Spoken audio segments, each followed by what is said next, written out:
Alright, YouTube. Today we're going to look at Invincible, Compendium 1, issue number 4. Alright, we start off with this issue with Invincible coming to see a robot. The robot's going over the game box processors that were attempted to be stolen by the Mauler twins.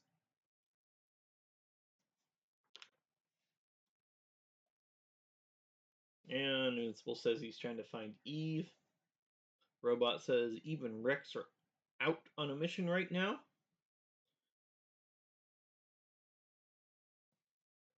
And Invincible tells Robot that these mall bombings, it's going to sound weird, but someone is turning kids from our school into human bombs. And Robot states that he already knows. And Invincible's like, wait, what? And Robot says, yep, I'm trying to find out what's going on. About this time, Eve and Rex come back.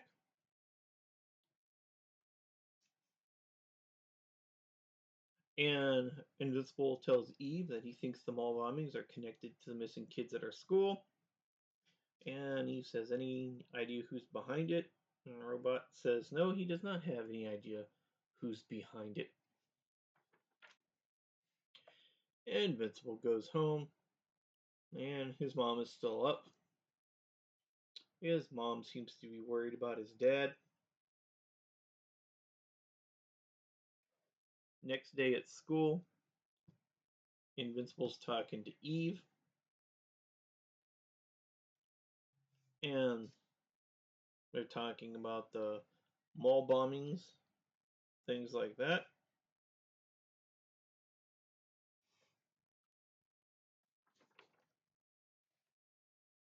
There we go. And Eve, in the previous page, Invincible says, I just wish there were some big monster we could punch. Eve agrees with him. And Invincible says that, the fighting part's the only part he's qualified for. And Eve kind of brushes that statement off.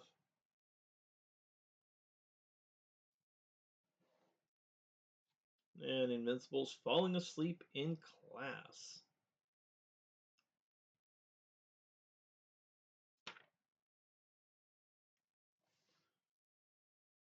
Of course, they're looking for things in, school that might lead them to the source of the bombings.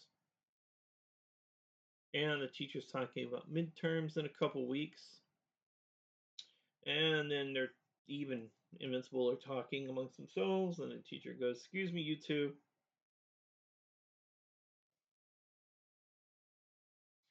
And the teacher calls, Eve, Invincible's girlfriend. And everybody starts laughing. Invincible says, she's not my girlfriend.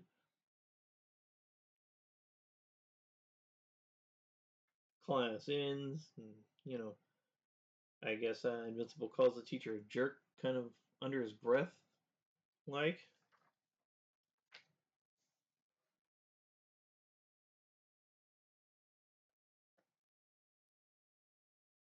And they're walking out of class, talking. Eve gets a call from Robot. Robot says he's been using his secondary operations systems to run checks on all employees of your high school, teachers, custodians, bus drivers, everyone, and I... Hold on, he has to fight something.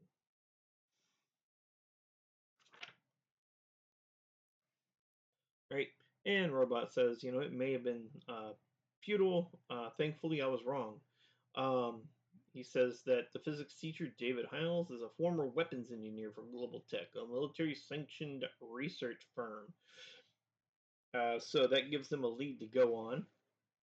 Eve hangs up with Robot, and Eve and Invincible go behind the dumpster to change in their costumes, and there's already a couple out there, making out.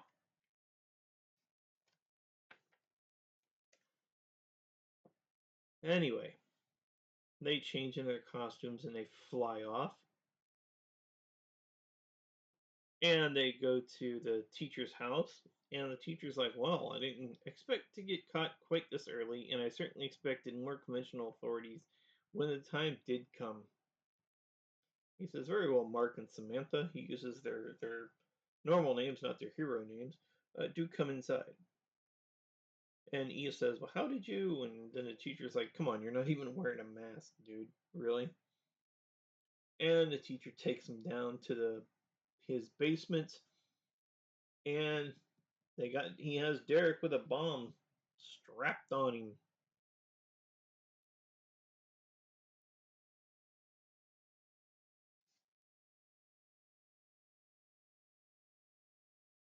Pretty cool stuff. And Invisible's like, "What did you do to him?" "What I did to all of them. I turned him into a living bomb, an instrument with which to enact my revenge, my crusade to end the pain and sorrow caused by these popular kids. And I can't think of a more appropriate way to end my crusade." And he ends up tearing his shirt off, and he made himself into a bomb with like 30 some seconds left to go. Invincible grabs him, flies out of the roof with him, flies him up into the air, and throws him, and the guy blows up.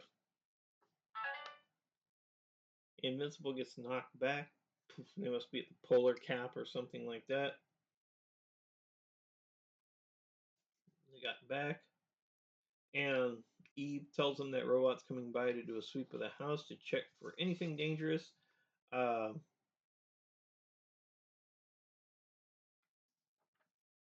and he gets home, and what do you know? His dad is here.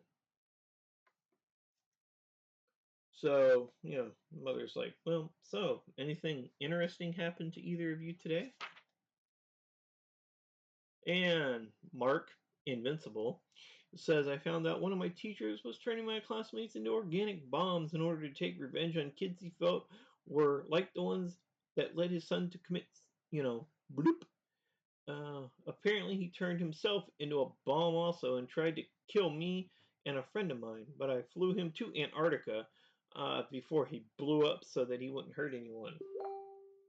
And then his dad says that he spent last 8 months enslaved by an army from an alternate dimension, but he led a revolt against them. He regained control of his powers, and today a team of scientists from the rebellion found a way to get me home. And his mom said, "Oh, that's nice. Who's ready for dessert?" And that is the end of issue 4. Pretty cool stuff is afoot. We had our first villain who got disposed of, uh, which was really neat. If you like these videos, like the video, subscribe to my channel for more content. I'm really trying to get up to 1,000 subscribers before too long. I'd like to I'd like to see that happen so I can eventually monetize my channel. Thank you for viewing my video. Y'all have a great day.